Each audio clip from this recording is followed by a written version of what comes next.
Asibingelele kakhulu kuphi nakuphi la kufinyela khona lesi sithombe noma lo mbukiso noma le video. Hayi bakithi obingelayo uSikhuni, uDr Sikhuni, inyanga amaqiniso. Ngimele nje iqiniso kuphela, angijiki futhi eqinisweni. Mangidlala uyangibona ukuthi angiyadlala. Mase ngiserious futhi uyangibona ukuthi ngiserious. Senze kanjena ke. Ngifuna ukukhuluma ngokuzila, ngeke ngikhulume isikhathi eside. Abantu umuntu oshonelwe nodlulelwe umuntu osondele naye emhlabeni uyazila. Ma kushoniwe le ekhaya nje, kungena umuntu le ekhaya kushoniwe. Kushone mina, ufuna kubonakala ukuthi kuziliwe. Ma kushona umuntu ononkosikazi, unkosikazi wakho uyazila. Unkosikazi uyazila. Ngoba kokuqala vele into emenza zile usuke sezinhlungwini kokuqala nje usezinhlungwini zokudlulelwa. Libambe legama usezinhlungwini zokushiwa othandiwe wakhe. Usezinhlungwini manje ke seyazila. Uzila kanjani? Ngendlela ekuzilwa ngayo kulesi sibongo lesi aze kusona noma ashadele kuso. Mawusuka kaMkhize ushadela kaKhumalo, uzozila ngendlela le ekuzilwa ngayo kaKhumalo. Isikhathi esingakanani? Cha, indlela ekuzilwa ngayo kaKhumalo. Izinto zemiza zifana, kodwa kuyazilwa thina bendle emnyama sonke siyazila. Uzothi omunye ke cha, ekuqaleni uKhumalo noma Sikhuni zazingekho indwangu lezi imnyama ezigqokwayo. Kwakugqokwa naye wesifazane wethatha isikhumba asembathe sesilwane thizeni kube uphawu olukhomba ukuthi ushonelwe. Owesilisa wethatha isikhumba asifake la engalweni la esila kule ndawo owesilisa mayeshona lo nkosikazi wakhe. Owesifazane wegunde ekhanda. Kunesizathu sokuthi agunde ekhanda. Lento yokugunda ke soyichaza ngelinye ilanga, soyikhuluma izizwakala ukuthi ihamba igcinephi, kugundwa ngoba kutheni. Soyichaza nje iyozwakala kodwa ngelinye ilanga ukuthi why isithi abantu abagunde mekade beshonelwe bagundelana. Sokuchaza lo ngelinye ilanga, but namhlanje ngila kule yokuzila. Uyazila ke moshona. Ungadlala abantu bethi hayi wena ungazili, wena isidala leso ungazi. Umuntu ongazilanga uyadlula. Umuntu ongazilanga uyadlula. Kwale ndaba yalabafazi abaphaphile, umfazi kushona indoda yakhe, uyena oqala iculo emngcwabeni wakhe, uqala amaculo, uqala iculo, uyena uhamba phambili ungithathela wangibeka la, wangithatha la, wangisusa wangibeka la, unobubele nami. Kumemeza umfazi ehholo oshonelwe indoda yakhe. Le ndoda ibulewe wena yini wena? Wajabulanga ngama seyishonile. Ngoba phela vele yasibulala. Seyibulewe wena ke phela le ndoda sazi thina mekushona umfowethu wena uyakikiza wena uyadansa wenze asakuthembi thina. Ngisho thina bomndeni asakuthembi nje.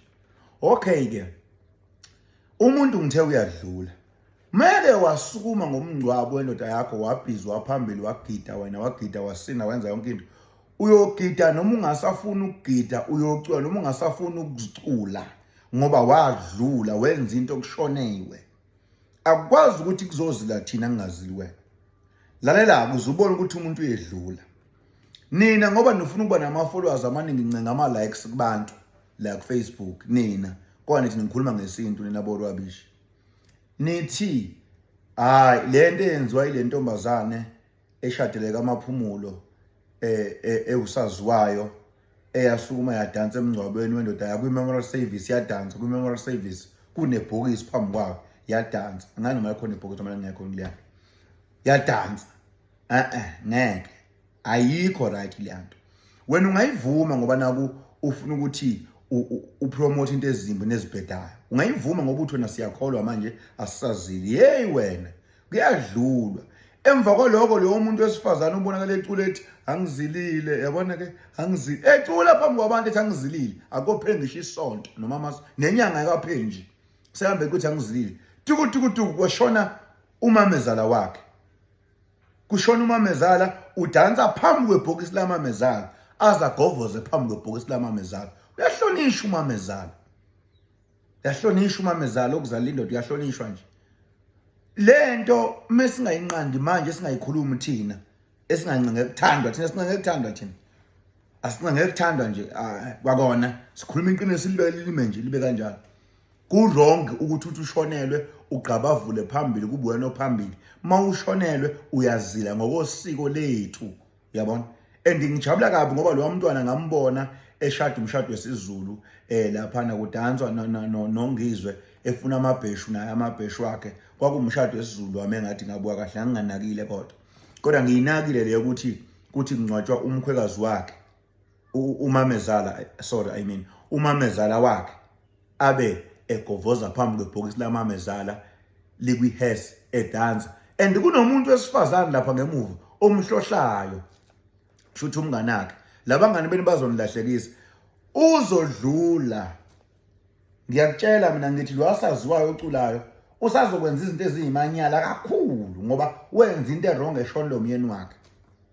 Mina nje nina bakithi mengashona umfazi wami lokho esukuma eqala ingoma laphana la emngcwabeni wami nithule nje nimiyeke emva kwaloko nibone enzani ngaye ngoba kobukusho ukuthi ngibulele lo mfazi.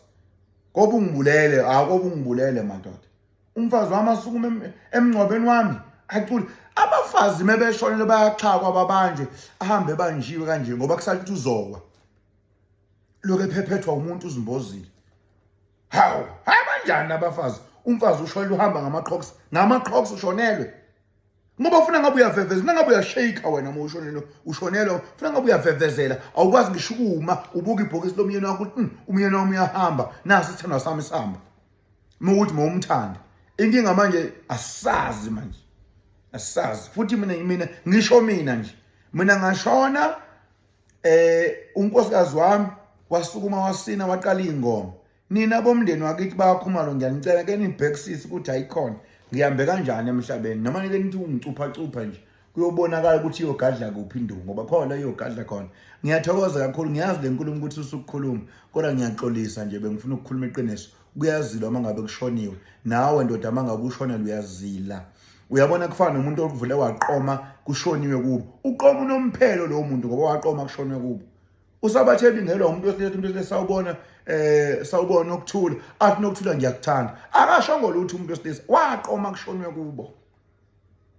Omunye madansa kushoniwe odansa unomphelo dansa ngaphezulu kwamathuna kodwa kudubulana abantu abedansa yena izwe lethi libhubha ebedansa ngoba wenza into ngesikhathi esewrong. Kuyazilwa kuzogezwe kudlule leso sikhathi leso bese kuthiwa ke songenza ngendlela obenza ngayo. Uzothi omunye umuntu umsebenzi wakhe yeyibo